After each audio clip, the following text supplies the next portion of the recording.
Toshkent viloyati Ichki ishlar bosh boshqarmasi, kiberxavfsizlik bo'limi va Yangiyo'l shahar ichki ishlar bo'limi xodimlari tomonidan o'tkazilgan tadbirlar natijasida bank kartasidan yashirin ravishda pul mablag'larini o'zlashtirgan shaxs aniqlanib, ushlandi.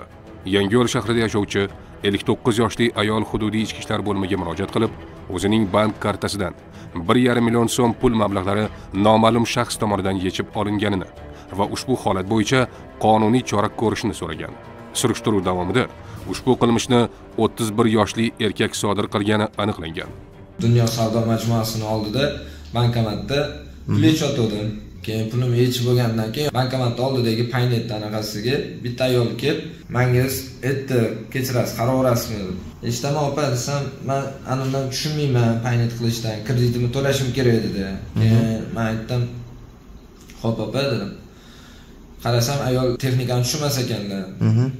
Keyin 1,5 million pul tashash kerak ekanda. O'sha pulni ayol kishi bilmaganligidan paytdan foydalanib, o'zini kartamga tashadim. Aybimga iqrorman.